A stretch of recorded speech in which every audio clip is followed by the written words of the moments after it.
telling me they're a silver trevally. I can't even see a thing. Oh, it's just a big blob on the screen.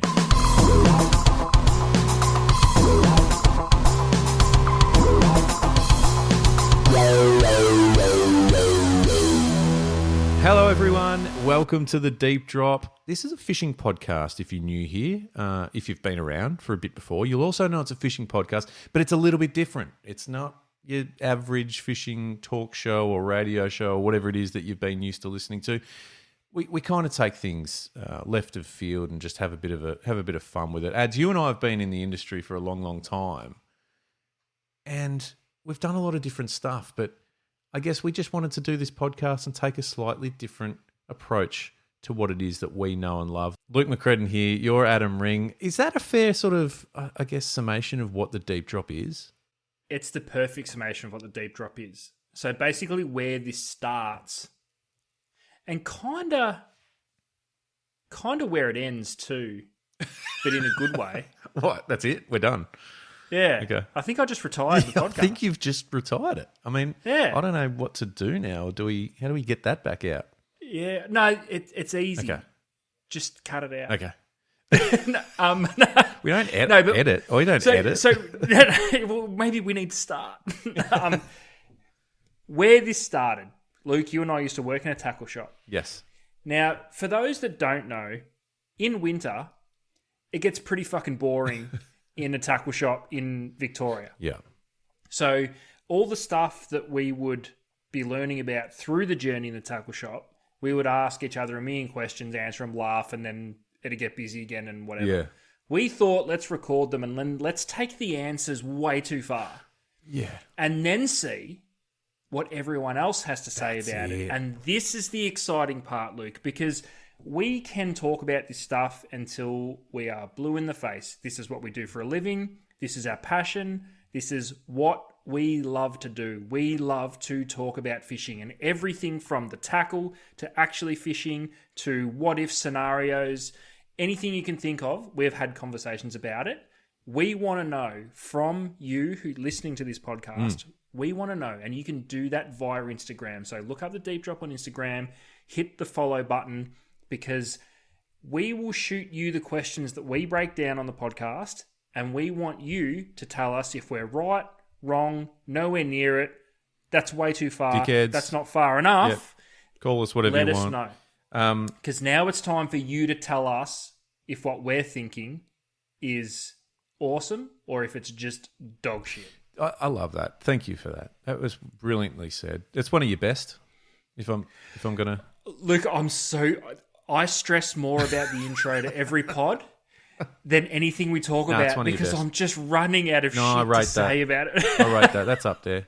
Look, we're open and honest with each other. You dropped the ball a few weeks ago, and it's been a slow and tough climb back.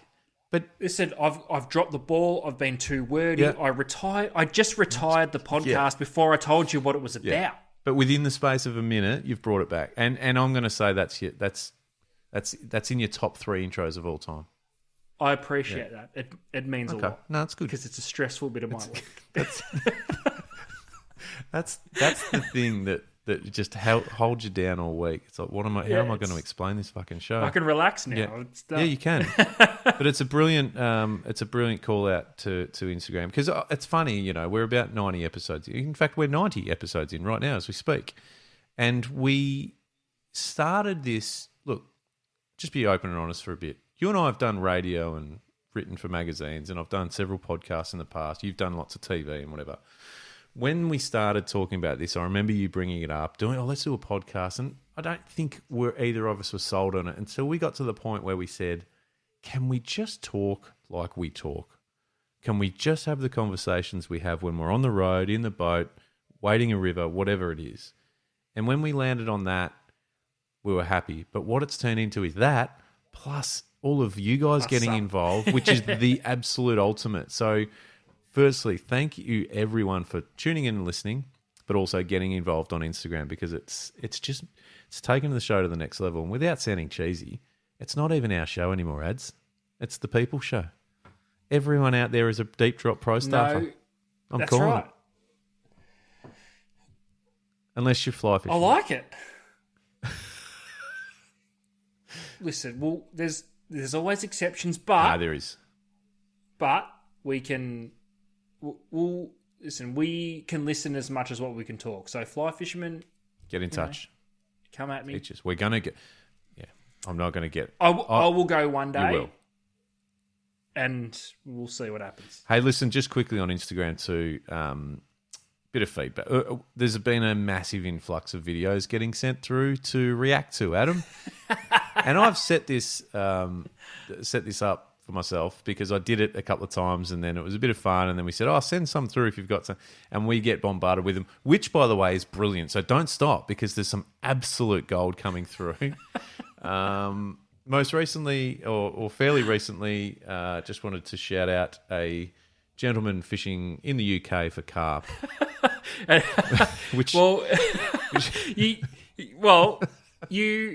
You were nice enough to give me top 3 honours in the intro. I'm going to hand it back because the last reaction to old mate fishing in the UK, I'm still giggling about it. It's so good. Yeah, it's a bit of fun. Anyway, look, we just very much like we do on this podcast. We have a bit of fun, take the piss where necessary, and that's what the Instagram page is about for. So go on and have a bit of a look, and hopefully you find it fun. It's fun for us, so keep getting involved. Also, the deepdrop.au is the website where you can find all the episodes and info about the episodes and so forth. So jump over there as well.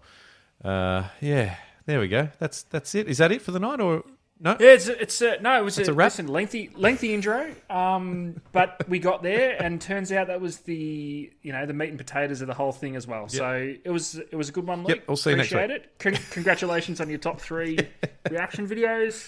It's been a good one. But no, there's been a theme that's been running through my mind this week, Luke, and it come with a little bit of a mindset change.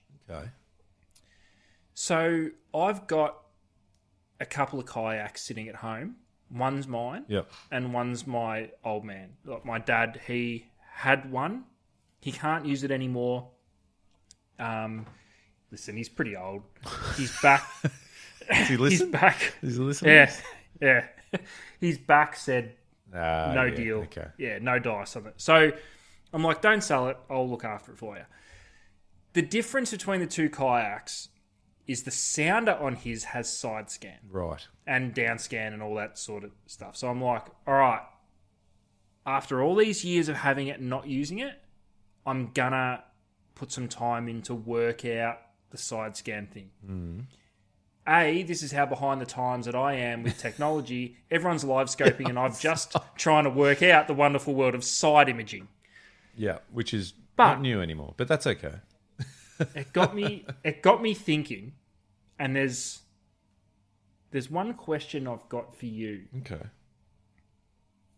How many anglers out there that own boats or kayaks or jet skis, whatever, that have sounders on them? Jet skis, I'm not sure. But...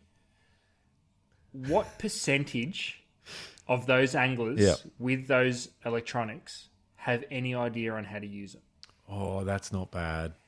Because I want to give you a little bit of backstory to the journey that I've got to now with this bloody sounder. Okay. So, throughout my time at the tackle shop, when I was there, we were predominantly a Lowrance dealer. Yep.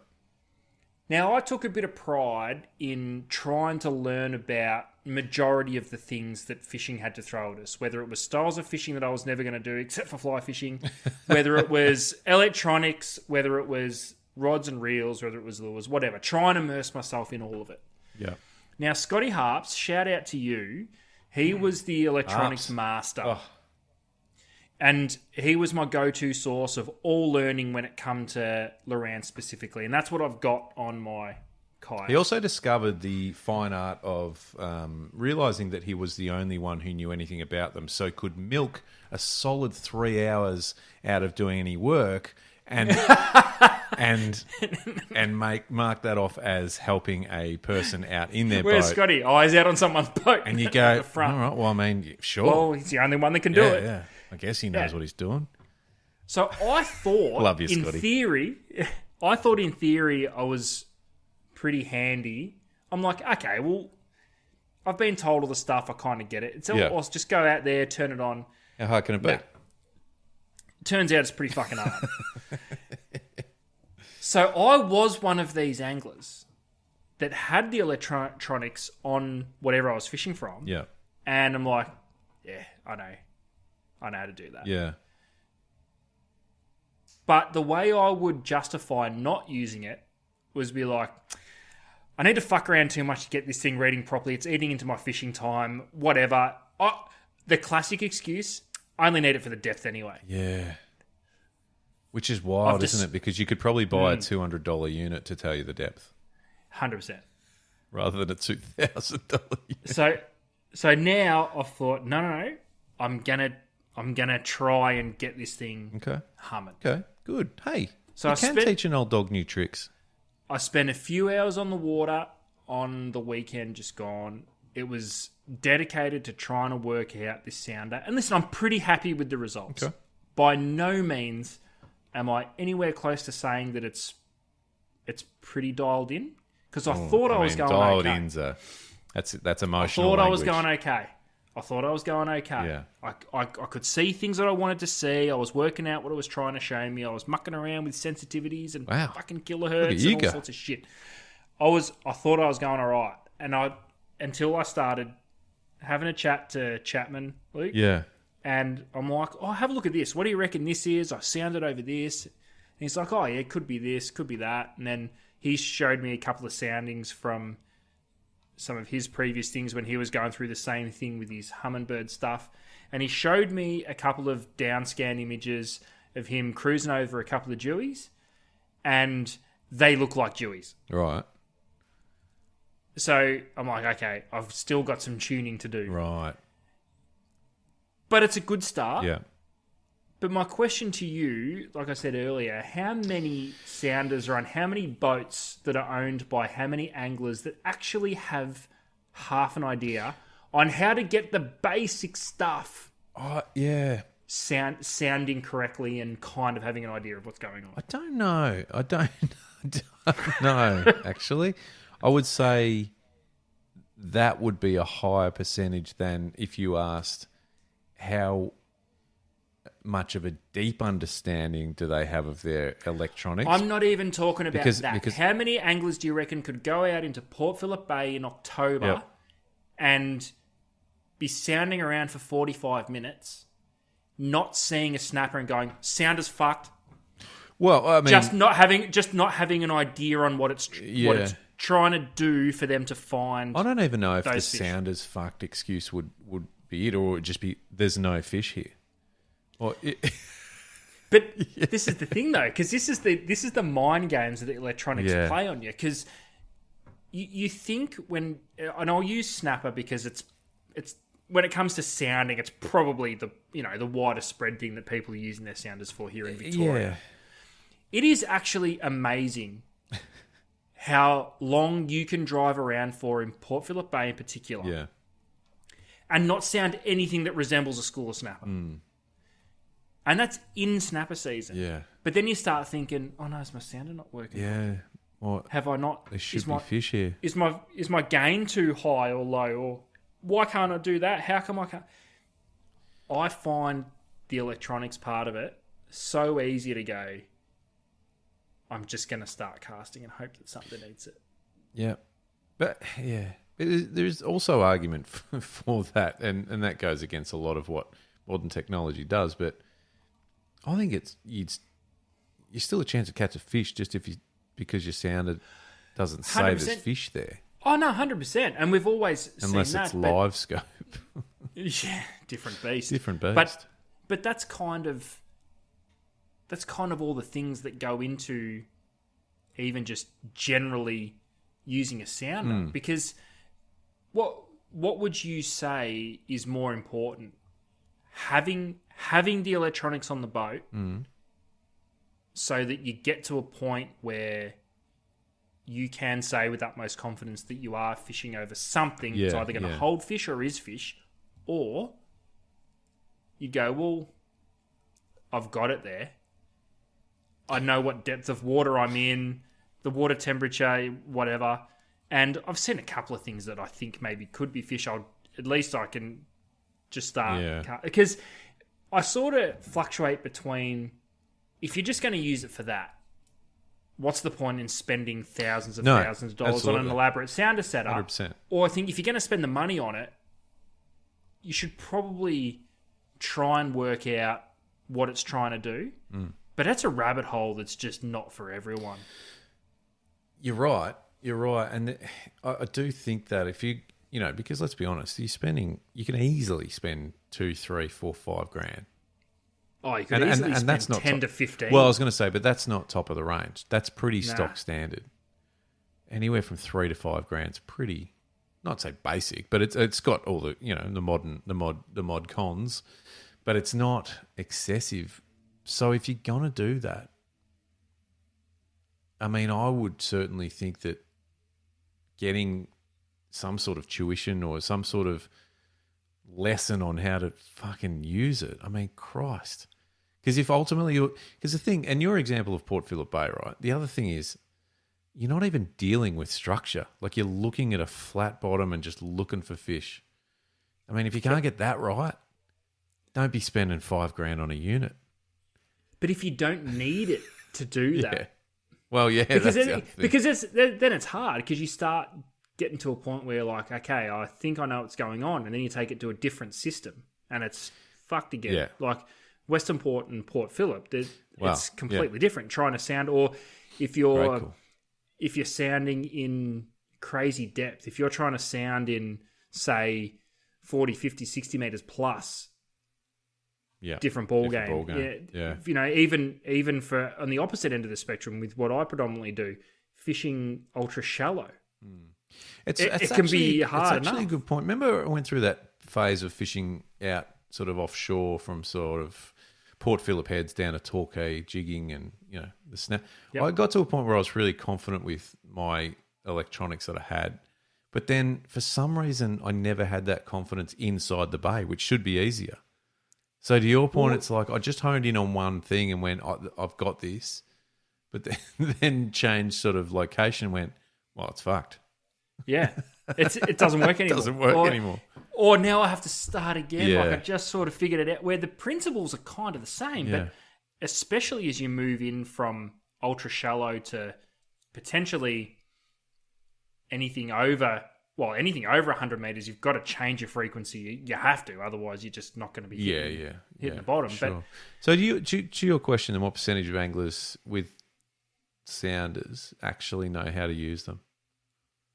Even at a basic level. I reckon, are we saying 50-50? Like, I don't know. Like, do you reckon less? Nah, I reckon there's more that've got no fucking idea what they're That's what I'm saying. Do you reckon less people that know how to actually use them? Yeah, I reckon I'm kind of leaning towards potentially a baseline of like 70% of the people with the sounders don't actually know what it's trying to do. Yeah, wow. Okay. Or if, you know, or are looking at it going, I don't know if this thing's fucking working or not. And if they do sound some snapper, they sound a few arches or they're just like, it's a fucking miracle. Yeah. Like it's fluke. All right. Well, I mean, let's put it out there and see how honest people are. Like, how do you feel about it? If you've got the units, you got the electronics, do you know what you're doing? Be honest. Because even with a little bit of background in trying to learn about it, I'm still not confident with mine. Hey, I never knew enough about the electronics I had on my last boat, as in what it could do, what its capabilities were, what the capabilities were compared to what I knew were miles apart. I was lazy. That's a different thing. I have a separate opinion on that. Well, I just couldn't be fucked. Well, I think the majority of what a sounder can do is completely irrelevant to most general fishers. Yeah, okay. Because all this different shit that you can do with them through linking them up to radar and fucking things. Like, I don't even know. Like, I'm just talking at a base. Yeah. No, I level. get you. It's even like I equate it to like an iPhone. Yep.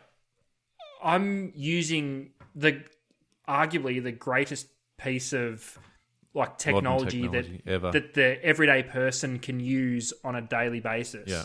And I'm using it like a Nokia 3310. I send messages and I take and make phone calls, and I'll take a few photos every now and then. What that phone can actually do. Yeah, that's fair, mate, and I appreciate you opening up. And but it's okay. But I think it's a fascinating question. I don't know. I didn't think that's where you were going with this tonight. I think I'd love to hear the honesty of some of our deep droppers out there listening. Let us know. Be honest. Yeah, you can be anonymous. If you have a sounder, do you have any idea what you're doing with it? Yeah. I'm lucky enough to fish with a couple of people who are right across it, but they spend a lot of time staring at that fucking thing. But it's also a lot of time, because since even committing my own mind, I've been asking a few questions to people I know that are quite proficient with their sounders. You legitimately need to be prepared to sacrifice some fishing time, or even going kind of similar to what I did on the weekend. And I did have a fish. It's not like I didn't fish at all. Yeah. But the point of that session was just to try and work out what this thing was doing. And the scariest part about it was I was doing a little bit of research, asked a few questions, had a basic idea going in of what settings I needed to do or run, and what those settings were trying to achieve, as in what the unit was trying to do to achieve what I wanted to see on the screen. The hardest bit is actually pressing all those buttons and deviating away, because the common thing you do see and hear is, okay, here's where you kind of need to get it in a position to do what you want it to do. The rest is by feel. Yeah. You've got to try and have a basic understanding of what it's trying to do, and then manipulate that to work for what you want to see. Everything down to the color of the screen. There's even on an old unit, and I'm not running a modern thing. This is the very first iteration of a Elite TI for Lowrance.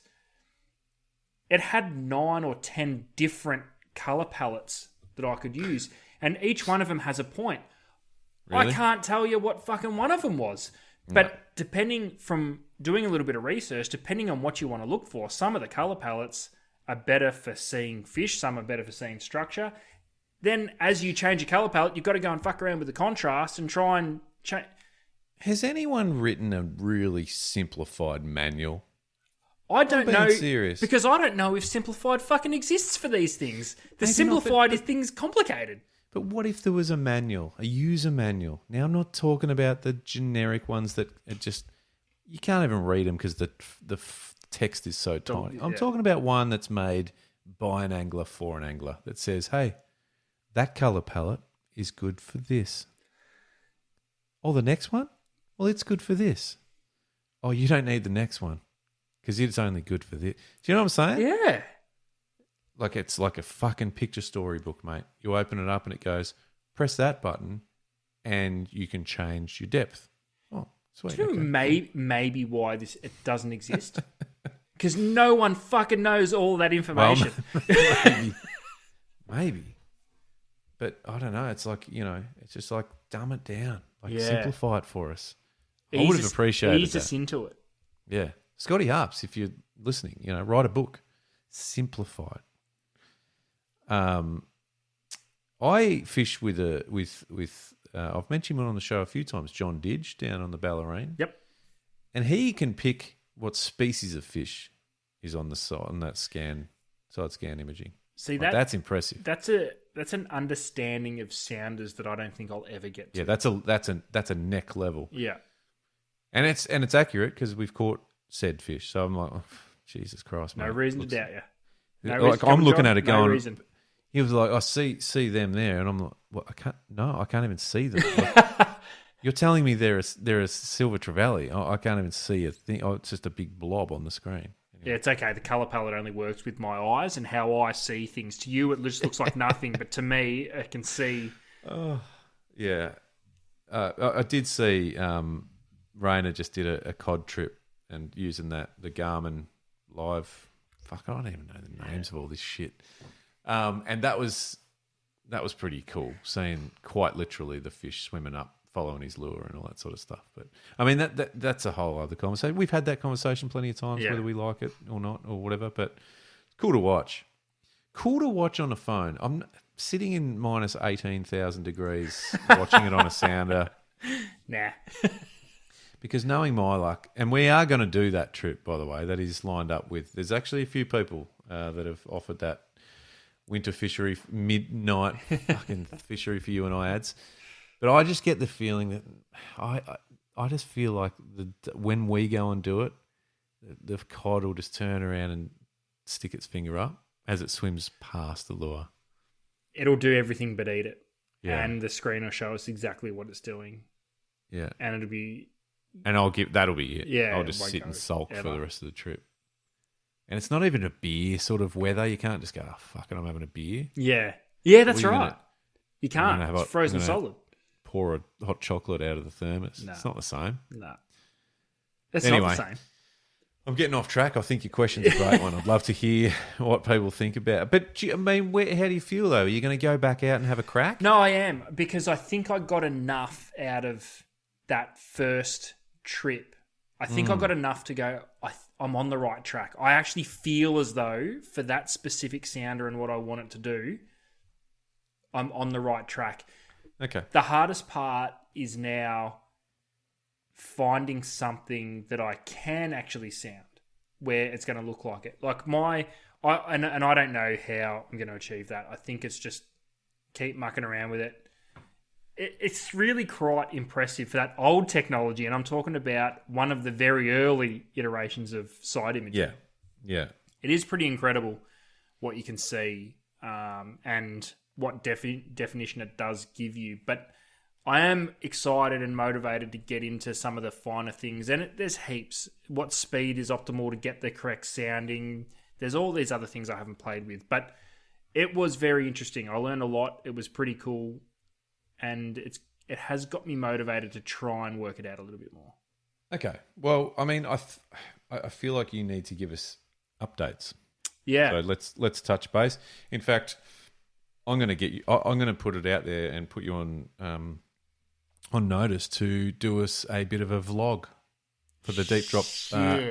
Yep, the Deep Drop family on Instagram can go and have a bit of a watch at you, and look, it might be a just watch me wrestle with the sounder. Yeah, it might be a fail video. That's okay. Oh, there'll be plenty of them. All right, we'll do that. All right, that's your job for when you're back out there and having a bit of a crack. All right, deal. But I'm off to a promising start. Good on you, and I'm looking forward to hearing the updates. I've got a question now. It's kayak fishing related, and it might seem a weird one. It might be personal, so you don't have to. I want to know the thing that, because I've got a kayak as well, and I do a bit of that. I'm not as hardcore as some of the real hardcore guys. Oh, neither am I. What's the kayak fishing apparel that you get around in? Like, what are you wearing on your kayak? I never know. In summer, it's easy. Just boardies and what I mean? Yeah, that's right. Yeah, exactly. We're now in the cooler months. I don't know what to wear. What do you wear? It's funny you bring this up because it was something I was going to speak to you about, more along the line of, what are you selling that could help me stay warm and dry in the kayak? Yeah. Well, yeah, but I don't know. I don't know. Because it's hard. Snow gear? Well, if I need snow gear, I'm not going. So it won't be snow gear. Well, to give you, for me, staying dry is almost more important than essentially being warm. Because the thing with the kayak, you're constantly moving, so you can generate a little bit of warmth. I mean, whether you're paddling or pedaling, you're moving. So at least you can... That's a good call. You can kind of get the core body temperature up a little bit. The second I get wet, I'm out. And my feet are always cold. It doesn't matter if I'm dry. It doesn't matter if the rest of my body's warm. Generally, my feet are pretty cold. So I find it hard. And because I'm also tall and uncoordinated, I can't get into the kayak without getting in the water first. Like I've seen, and just using Nev for example, I see him push his kayak in. on his YouTube videos off the bank, Yeah. and he gracefully walks from the back of the kayak to where he sits down. And It's a graceful launch, isn't it? And it's happy days. If I tried that, my whole body would be wet and the kayak would be upside down. So that's not an option. For me, I kind of need to get in at least a mid shin so I can get in. Okay. So what about okay, so let's start with footwear, I guess, because what are you actually currently wearing on your feet? Well, on the weekend, I literally just wore a pair of bogs boots. Yeah, well, I was going to say, surely a boot situation would be a way to go if you're getting shin deep. But I have had in the past, I did have a pair of wet weather pants that had a sock on them, but it wasn't fully enclosed. So if water got in... So not like a wader. No, not like a wader. If the water came in from the top, it could get out. Flow out, yeah. But if I was to walk in the water's not coming up and getting in. Okay. But they were a sock. So remember the old Evair sandals? Yeah. I was rocking them in the middle of winter with like 4 pairs of socks underneath these wet weather pants. Okay. I tried finding. That's what those pants. What I was going to wear. I can't find them. I don't even know where they are. So I did just rock trackies and bogs boots. Yeah. And it did rain a little bit, and it was shit. Yeah. Not hardcore, but it rained enough for it to be annoying. Okay. Can someone help us out? Kayak fishers out there, help us out. What are you wearing this time of year in your kayak? Yeah, and I'm generally, especially the bottom half, like pants and shoes. What's keeping you dry and warm? Considering it's pretty hard to launch a kayak without getting wet, like without getting your feet in. I've got to actually go into one of our Anaconda stores tomorrow. Have a look for me. I'll have a look. I'll bloody have a look for you, mate. Yep, I might get myself some. See what's out there, because I need something. Bogs. Yeah, good footwear, Bogs. Solid. Yeah. But they're so bulky. It's So does that interfere with your pedaling a bit? I thought it would interfere more than it did. It didn't really. Okay. I'd be happy to go again. Because I'm new at the pedal game, so I'm just getting into it because I need, but I want to do it and I want to be comfortable. I want to be dry. Yeah, definitely a lighter pair of shoes would be more comfortable, but staying dry. My issue that I could see going forward, sticking with the bog scenario with no waterproof pants or anything underneath, is if it's a little bit shit, or you have to proper get in the water for a little bit. Because I haven't worn through the back of my kayaks yet, because I will launch them and get in. Again, being uncoordinated, it's a curse. While they're on the land. The arse is still on the end, and I'll kind of just like ghost shimmy it into the water. You almost need a reinforced plate back there. Oh, yeah, definitely. Have you? I'm getting terribly sidetracked tonight, but that's okay. Have you used a kayak launching facility yet? There's a few around Victoria. Yeah, like there's one at Queenscliff, I'm pretty sure. I might have just made that up. Whoa, what is it? Yeah, you sort of drop your kayak in and it's like concrete ramp either side of you. So you just sort of get all your shit together and then you just sit on it and... Have you ever got into the kayak when it's fully floating? As in, like, there's not any of the kayak like touching the sand. No, I just feel like that's a recipe for disaster. 100%. Yeah. No, usually it's floating, but it's enough that when I sit on it, it'll bottom out. Yes, which is fine. Same. Yeah, which is fine. But that's why you need the waterproof capability. I reckon comfortably to your knees, though you wouldn't get in that far generally, but. Yeah, I've got a product development idea. Ooh, we haven't done this for a while. No, we're due for one of these. All right, just sort of go with me. I'm literally just speaking as I'm thinking, so it could all turn to shit. You know when that happens? That's okay. I've got an idea, and you go to speak. It's a safe space. It's a safe space. Let's go. Okay. All right. What if there was a portable launch ramp for a kayak? So what I'm getting at, I suppose, is let's just say where did you put your kayak in the other day? At Paddock. Just give me and it was on the bank of the river. I actually put in on concrete ramp, but I retrieved on the sand. On the sand. Let's say the sand. All right. So you've got all your stuff ready. You've put your kayaks on the sand. It's ready to go. You're about to launch, but you can actually now bring down and assemble. That's a lightweight sort of material.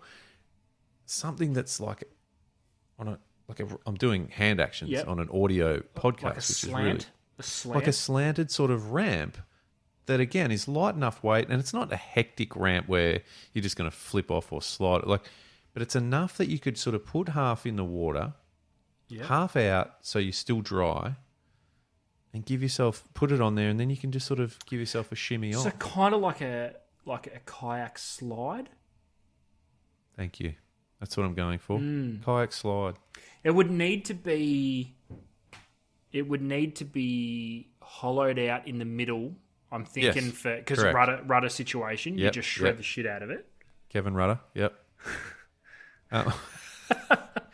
I'm finding some real issues with this as I'm saying it. No, that's okay. We'll talk them out. What else do you think? Okay, well, the biggest issue I'm thinking about is the kayak just fucking off on you before you get in. I'm thinking no, it's more the kayak ramp just sitting on the bank of the river until you get back. Like, yeah, fair. Do we know if have I just made up that there's kayak launching facilities? I want to know what a kayak ramp is. No, but I'm sure there's facilities in Victoria. I'm positive. But now I'm doubting myself. All right, can I look this up in real time? Yeah, no. You talk. Yeah, no. All right, so... But do you know what I'm saying? Like, the idea is to give yourself a bit of momentum. Yeah. Without having, you'll be on a flat bank, so to speak. Yeah. Like, it might have a bit of an angle, but... You're right. The retrieval bit of it's the issue. I wonder if there's anything... Because do you know what else I find a bit of a pain in the ass on the kayaks? The wheels. They're crucial at times. Yeah. But, well, to give an example with the wheels, when I was retrieving, in order to get the wheels back under the kayak, and these admittedly are obnoxiously big wheels. They're like, it's best described, they're like the 4-wheel drive wheels of the kayak wheel world. They're full fucking off-road. ridiculous. Right. But in order to get them in, I essentially had to put the kayak on its side, which was okay, except now I still have fucking sand everywhere on the top of my car. Gotcha. Yeah. So I wonder if there could be some sort of... Yeah, I don't know. Okay, I found it. I'm right. It's Queenscliff. So what makes it kayakable? Well, you can put... That's like rails. So you can put... Okay, I'm going to hold that. I'm going to share this. So see that? So that's a little pontoon. Oh! Yeah. And you can slot your kayak in there. Yep. Drop it in, get all your shit sorted on the pontoon itself, and then if you look closely, there's rails, so you can actually give yourself a bit of a as you're launching. That's fucking awesome. Yeah. So do you know what? Fuck, I'm going to go down there and do a little video. Yeah, do it for sure. Okay. All right. Okay. Because I feel like that's brilliant, and it's a far enough away that the people in their boats won't get all fucking. And that's good because you don't. It's very intimidating trying to launch a kayak around a boat. Yeah. Oh no, for sure. They don't need us in their way, and we don't need them using us as speed bumps. It's just the way. Yeah. It's a bit. I like that. Yeah. So all right. So I'll go check it out. I'll do it. Stay tuned on the Instagram page, and I'll do a little video explaining what I'm talking about. Yeah, I like People that. out there listening who are well aware of it, get in touch. Send us through.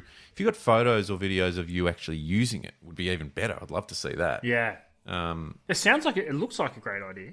So it's so it's essentially something that'll hold the kayak but not slide off under its own weight. So you're not going to put the kayak on it, put your shit in, and then as you're trying to get in, it just starts fucking running off. But you get in, and then it's got a rail, and you just pull yourself into the water, and off you go. Well, I think you're on the water, but you just. But it's the ramp thing is holding the the underneath side sort the of. kayak? Well, I don't know if it's holding underneath or it just sort of slots in. I don't know. You're going to have to suss it, I think. I'm going to have a look. Road trip. Yeah. Well, it's not really. It's just down the road. I like it. It sounds promising. All right. Well, I mean, kayak fishers get in touch. Like, if we just completely butchered what is launching facilities here in Victoria, because I think there's a few. But I think there's a few. Yeah. I like it. I think it's good. It helps.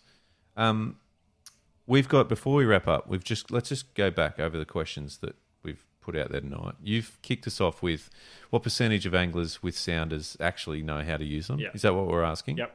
It's a bit wordy, but we'll put it out there. Yeah, you'll find a way to. No one likes a abbreviate that. wordy post.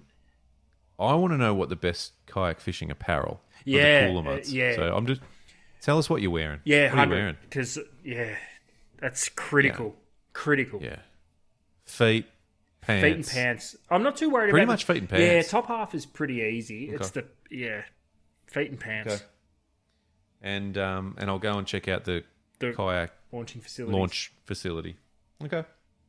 Just making some notes. That's what we do. I like it. All right. Well, bloody hell. I've got a lot to do now. Well, I don't really. That's not much.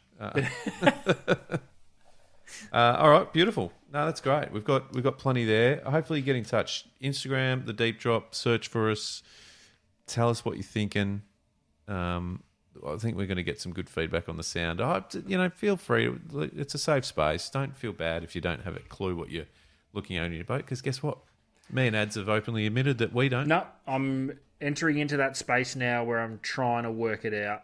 Yet. Yeah, I was going to say you don't now, but you will. I think you will. Or I could just get the shits with it and just...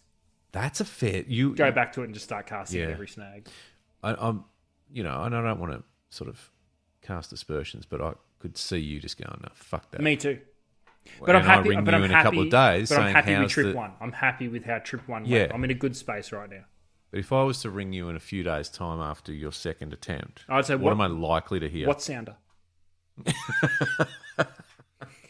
Don't have one. I had one. Yeah, it didn't work when I had it. Yeah, so it's gone. Okay. All right, brilliant. Love it. Thank you so much, everyone, for getting involved and all your suggestions, feedback, fun answers to our silly questions. And we're just having a bit of fun, Ads, in this hobby, pastime, Olympic sport, whatever you want to call it. Olympic sport. We're lucky to be in this industry and be able to talk about this every day of our lives. And I hope you enjoy. We'll be back very soon on the Deep Drop. Thanks, Ads. Peace.